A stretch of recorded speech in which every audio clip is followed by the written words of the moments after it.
Kia ora and welcome to my reflection on Standard Rua about professional learning.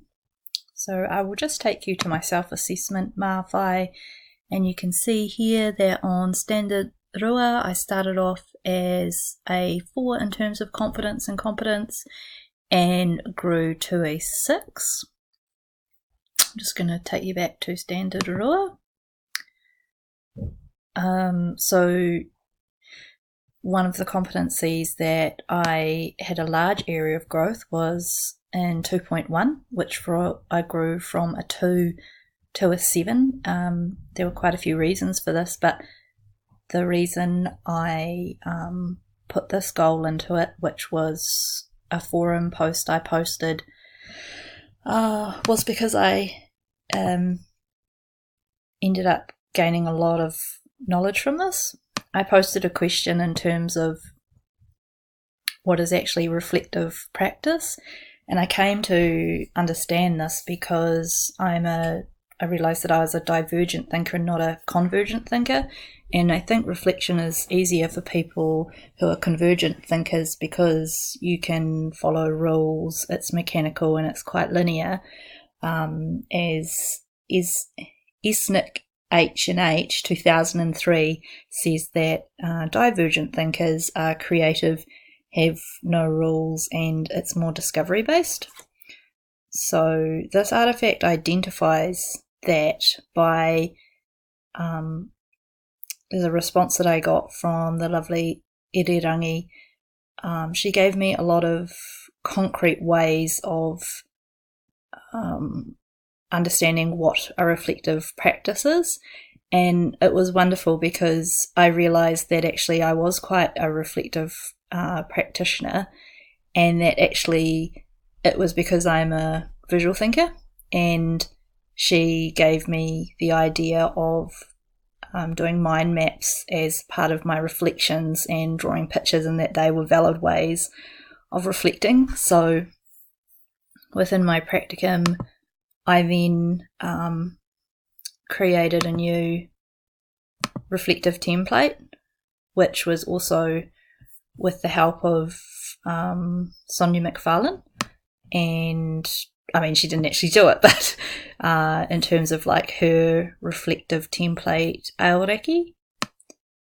And so at the top here, I've just got actions to be taken, which hohinga, and hurito reflections, which I love using te reo now.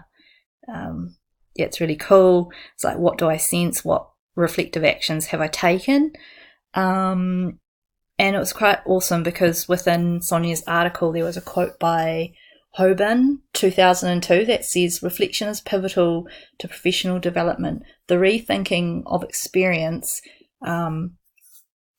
adds meaning to your learning." And that's, for me, was one of the light bulb moments when actually reflection is about creating meaning, and for you to put that within your own personalized context and to gain meaning for why a learner did a certain thing or why a learner wasn't able to develop a certain context. It's like I've got to put that within my own framework of education and learning. So I guess before I felt like reflection was this thing that just was separate from the practice and was a bit of a, I don't know, something tick a box for the paperwork, but now I understand that actually it's there to enable us to develop meaning.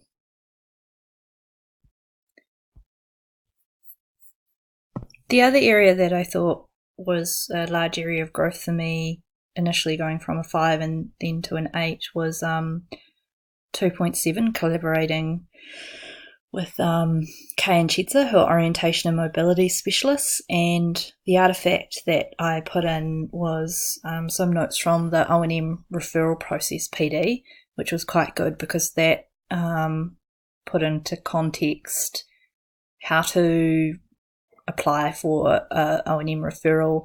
And then we also made an O&M booklet, which is specialised for the learner. And I guess when I was doing that, I realised the importance of what P. Loisel 2005 says, where he talks about the importance of listening and being able to hear someone else's point of view with respect to being different to yours, and by taking into consideration the opinions expressed by others.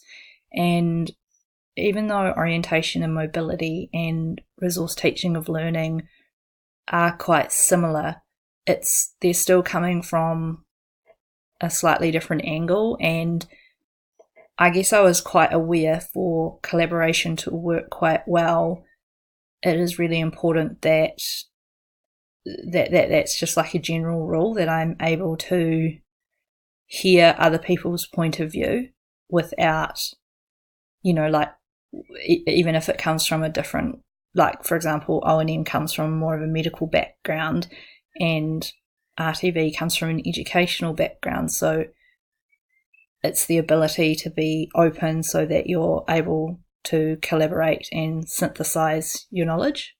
And I feel that the O&M booklet, as you'll see below, if you want to download it, is quite a good example of that. Like, there's photos of us working together and, combining the child's interest. So I'm coming from an education point of view and Chet's is coming from an O&M point of view.